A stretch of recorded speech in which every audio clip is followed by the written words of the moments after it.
Okay, welcome back to our lesson 3, page 2.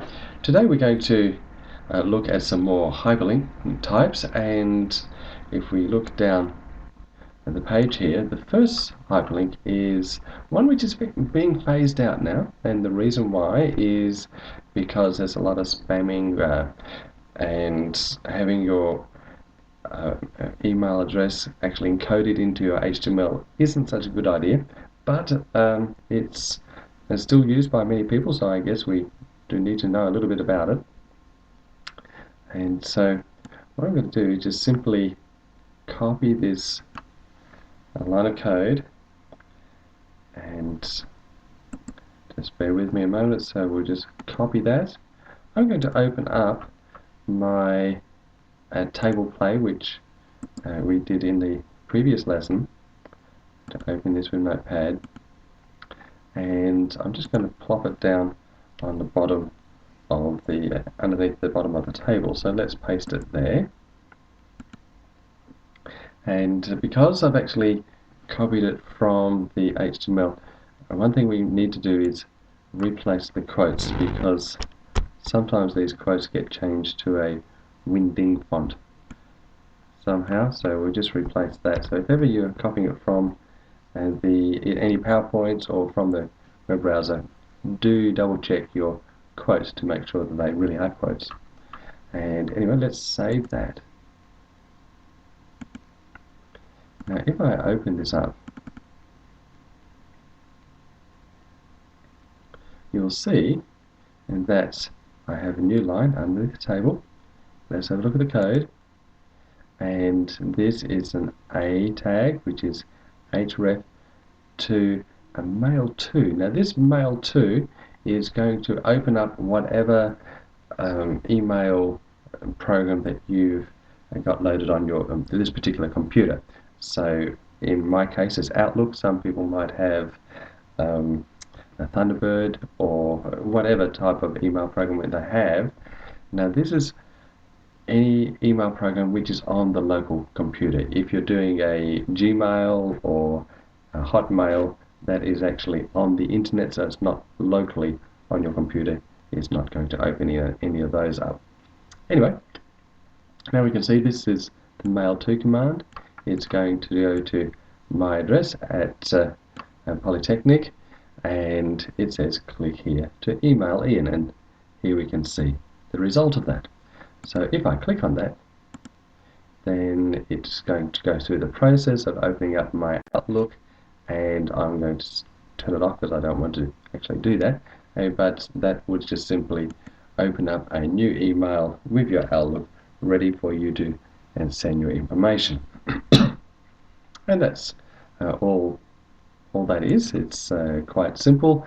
The only thing is nowadays we use more Java functionality or script, and we try and avoid having our emails actually available for everybody in the world to read, as unfortunately we do have people sending their bots going through every HTML page on the internet in the world, trying to harvest as many legal email addresses that they can, so that they can start subjecting you to methods of spam emails every day, which will most likely happen given a bit of time. But anyway, that's all there is to do with that one, and let's close that and have a look at the other type of hyperlinks. Now, when we first started, we started looking at the A tag, and now we've actually got another type of H reference tag. Rather than going to another page, it actually goes to the part of the page. So in this case, we've got an aref tag which is getting ready to go to the top of the page. Sometimes you may have seen this at the bottom of the page, or say click to go to the top, or whatever, and this is the code which does that. Alright, we've got two sections of the code. We have the code which actually does the work. It will send you to the top in this particular case, And we also have the receiver and part of the code, which actually catches where you are and sets you at the top of the page. And so this is the first part, which will send you to the top. This is the second part, the ID section, which we just kind of like putting a named row so that this name is going to link to that one and send you up there. Well, there's nothing like actually doing it to see what goes on.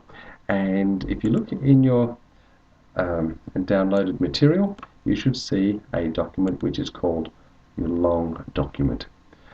I'm going to open this up in a browser just so that you can see what it looks like. And it's simply a very long page with a whole pile of random words inside. So what we're going to do is we're going to put a link, or that's what I'm going to do, is put a link here. And if we click on that link, it's going to send us up to the top again. Alright? Well, to do so, let's open this browser over in Notepad. And we'll go back to our lesson. And as I said, we need to put this row down the bottom of the page. So I'm going to copy that, scroll down to the bottom, just before the closing body, and I'm going to insert that code right there. Now again, I'm going to have to replace the quotes. If you don't, it isn't going to work. Of course, I can copy from this as many times as I want to, but because I copied it from the either PowerPoints or the web pages, you need to do that. And then I've got my second, the receiver code. Copy that, go right up to the top to where I want the page to jump to, and here's a space just after the body. I'm going to paste that, and again I'm going to replace the quotes just in case. So they actually look quite okay. You can tell that the quotes have a slight curl in the bottom of them if they're incorrect. And now I'm going to save it, and let's see if it works.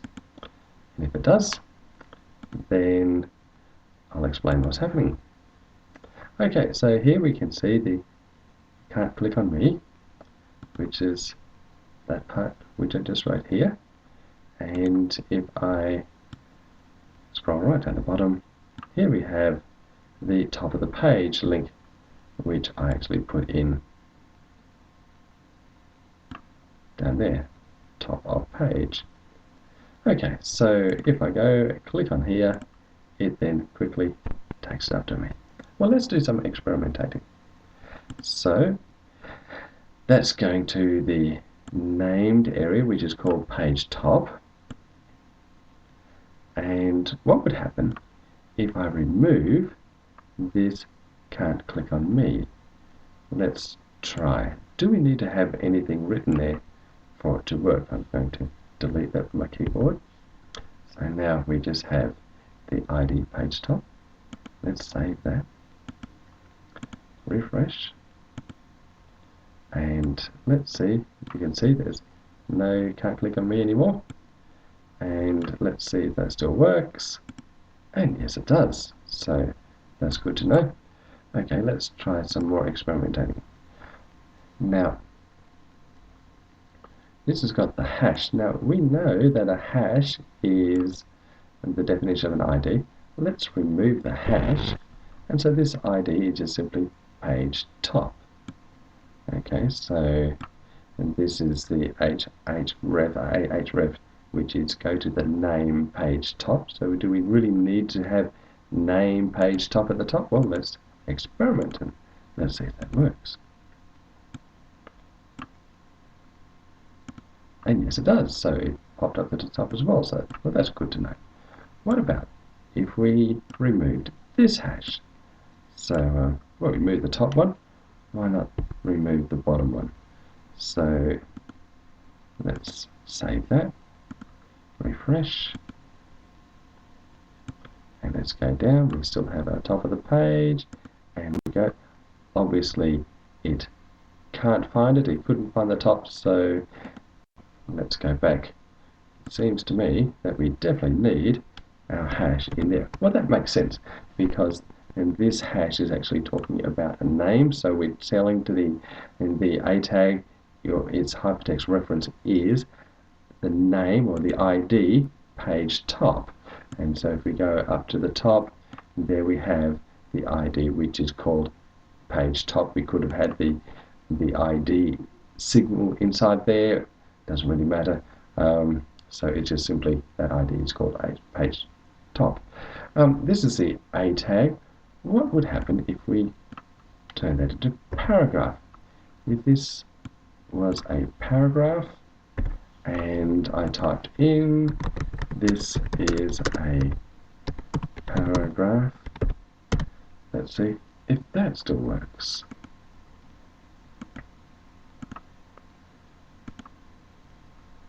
And we click on the top. Yes, so it goes, it works, whether this is an A or a paragraph. I wonder what happens if it's a bold. Will it work with bold? So this paragraph is going to be in bold. Well, let's save that, refresh that. So now that's in bold, and some of you should have guessed whether it's going to work or not, and indeed it will. It makes no difference what you've given an ID to, as long as you've ID'd a legitimate tag, you can use that as a link or an anchor, as some people call it, and so that you can click on this part is going to go to wherever your ID is. Okay, so let's go back to our exercises. What we need for you to do now is to basically repeat what I've just did, having a link down the bottom and the anchor at the top. Make a couple more, have a link at the top with the anchor down the bottom, so you could say click here to go to the bottom, it'll take you to the bottom, and also click here to go to the middle and have your anchor in the middle. Whether you use your own anchors or whether you simply ID an anchor which is already in the long document is entirely up to you. And once you've experimented and got it all working, and then zip it all up and submit that, and that's all you need to do for this lesson.